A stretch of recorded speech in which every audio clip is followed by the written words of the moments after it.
You need to turn your camera on for a moment and give the camera a wave, so that we can see you.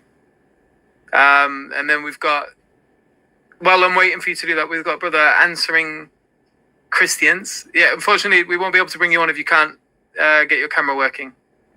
So apologies about that. But answering Christians, could you just give us a wave? Okay.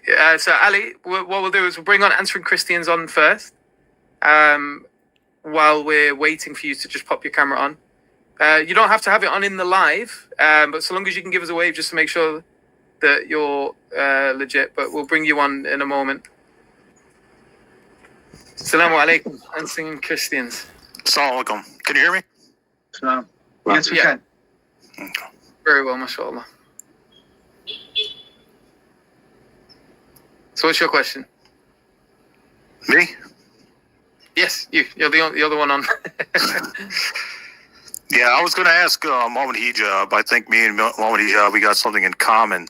We both debated David Wood. So I just want to ask Mohammad Hijab, what's your thoughts on apologetics, debating, all that stuff? Because I have had mixed experiences with him, so I just want to get another Muslim apologist opinion on debating all that. Yeah, I mean, it's good and bad. I think it's effective. Otherwise, I wouldn't continue doing it. I think the Quran does indicate that we should be doing some of that as well.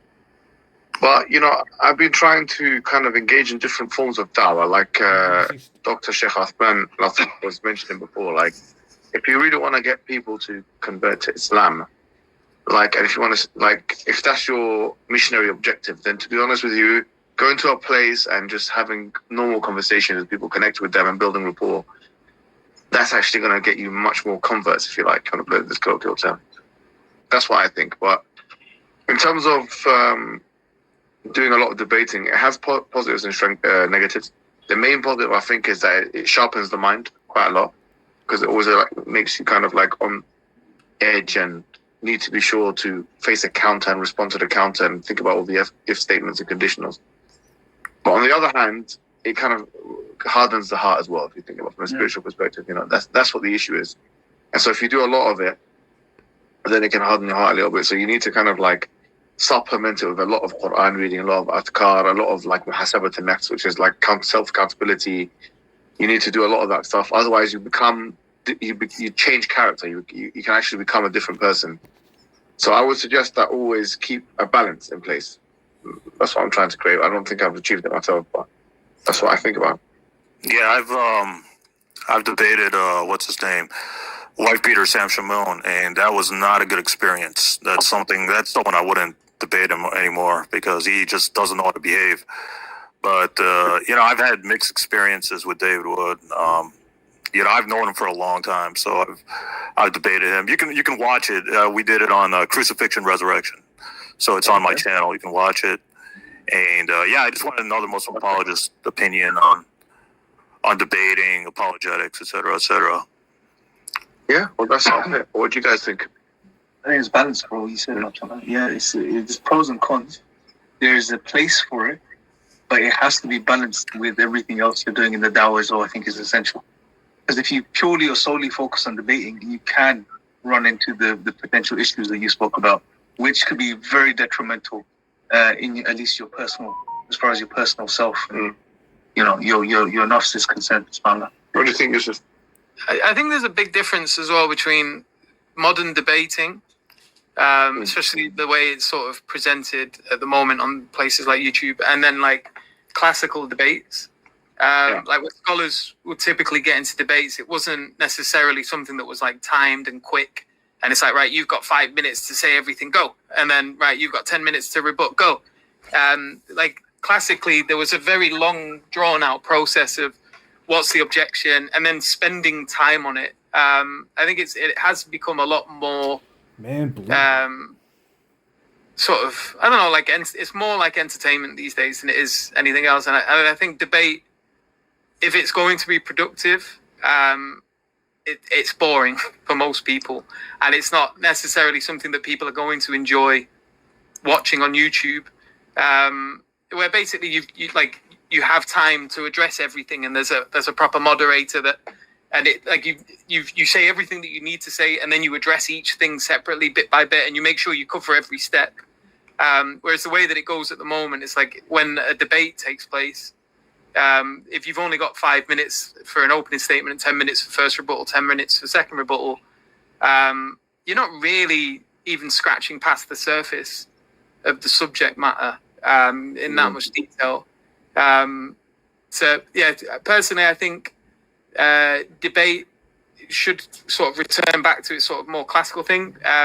The only problem with that is if people they want entertainment, they don't necessarily want to learn or to really dig into these things. I was thinking about trying to set something up in a classical way. But I don't know how much success that would have.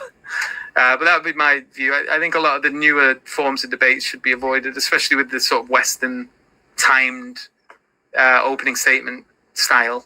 I'm not a big fan of that. You're saying more of a discussion style. Yeah, so like for example, you would have a defender and an attacker. So the defender would make their proposition, and then they would give their reasons, and then the quote unquote the attacker or the rebutter would have time to go through each of the reasons and to question its each proposition, and to have a conversation open up about it. And you may spend days just talking about one particular proposition, or and really getting into the meat and gritty parts of it. But yeah, I think that is a more beneficial way of having a debate. I really don't see this, how it was understood. Like if you think of in terms of the Quranic verses, when Allah Subhanahu wa Taala is talking about like debating them in a good way, I don't think the way that we do that today was necessarily what was being inferred from those verses. But again, it's a very controversial subject, and I'm sure there's a lot to be said on it. But that's my 2 pence. Oh, okay. No, I appreciate the responses, etc. Like I've been involved in apologetics for a very long time, 15 years now. So I've been doing this for a long time. Yeah. And may Allah put barakah in your work and accept it from you. Is there any more questions, or is that everything? Can you hear me? Okay, can I ask another one? Can I ask another question? You can ask one more question, inshallah. Yeah. What do you guys think about the Yahweh argument? Do you guys think that's a legit argument against Islam? Because I keep hearing that from A+ and all that stuff. The Yahweh, I think that's his favorite argument against Islam is the Yahweh argument. What's the Yahweh argument? The Yahweh argument is that the Prophet Muhammad didn't know God's name, so that's why Yahweh is never mentioned in the Quran or Hadith. So they argue that just shows the Quran's ignorance of God's real name. The Yahweh argument, that the Quran. Yeah. As far as I'm aware, the word Yahweh was used because the Jews didn't want to use his real name. Isn't it a derivation of like a word that they use as a placeholder? Like, and it didn't contain the vowels as well, so they weren't 100% sure how to use the word. That kind of got lost in time. There was a really funny video I was watching, funnily enough, from a Christian, where he's made like a little cartoon of 2 Irish leprechauns arguing with a Jehovah's Witness, and he talks about this subject. It's pretty funny, but the word was literally a word used to use instead of God's name because they didn't like to utter God's name. So I don't see why us not using that word would matter, because it's not God's name. It was a placeholder, as far as I'm aware. I don't know if you've got anything else you want to add to that. No, that's good. Thank you very much. No, I think there was some good questions there. Let's try and get through everyone else on this, because I think we've got time is limited, isn't it? We'll take 2 more, Yusuf. We'll take Brother Muhammad and Al-Andalusi did put his camera on and give us a wave as well. Okay, but we have to be short, brothers. The questions have to be like just one question, and then we can move on to the next one. Sorry, assalamu alaikum. Thanks for your answers. Thank you for having me. Thank you. Take care, Simon.